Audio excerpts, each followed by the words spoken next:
Ce matin, on va découvrir les 7 accessoires les plus tendances recherchés sur le web.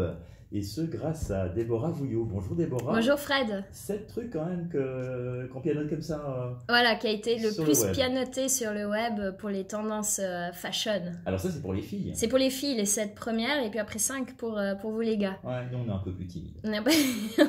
On attaque. Alors la première, c'est tout ce qui est maillons, les sacs à chaîne.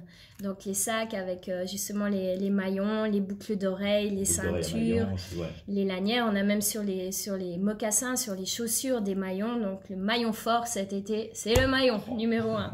C'est bien dit. Ensuite, la deuxième tendance la plus recherchée, c'est le chapeau fedora.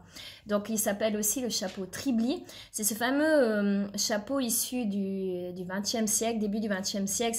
C'est une pièce phare, en fait, d'un peu du gangster américain. C'est ce chapeau en feutre à large bord. Très tendance pour nous, les filles.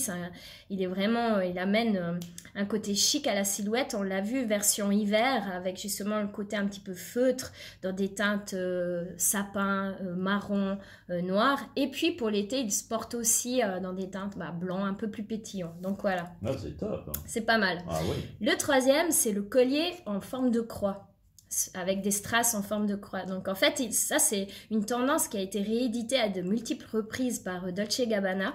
Puis il a été porté vraiment beaucoup par Madonna dans les années 80. Donc cet élément en fait un petit peu chrétien, c'est plus qu'un symbole de foi, mais vraiment une ça tendance. Peut être les deux aussi, hein. Oui, en ça plus, peut être les deux. Strass et tout, c'est top. Ouais, bon, on voit direct la différence. Oui, enfin, c'est ce qui a été le plus recherché. En tout cas, si vous regardez sur les réseaux sociaux, on voit beaucoup de filles en porter. Ensuite, on a le sac seau. Donc, c'est un sac en cuir en forme de seau.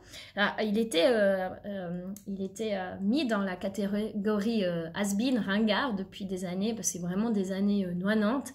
Et puis là, il est ressorti. Il prend vraiment un côté chic. Il a des franges, il est un petit peu matelassé en cuir, facile à porter. Il s'adapte avec toutes les tenues. Ensuite, on a la ceinture large.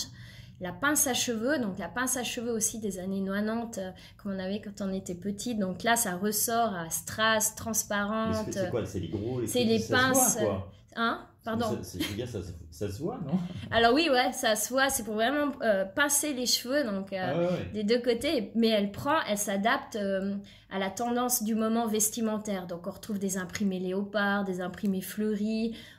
Vraiment, vous pouvez l'associer à votre look, c'est pas mal. Et ça nous ramène aux années 80, comme avec exactement. le collier en croix, voilà. que portait Madonna à l'époque. Ouais. Exactement. Et la dernière tendance pour les filles, la mule.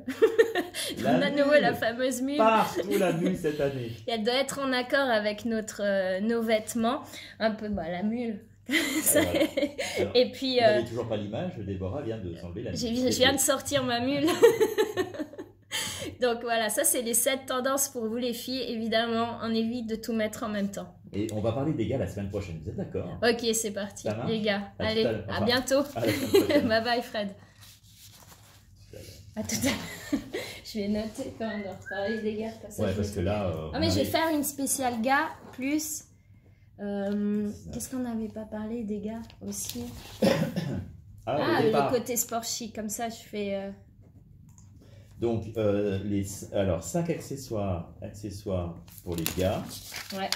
Et puis, l'allure sportive.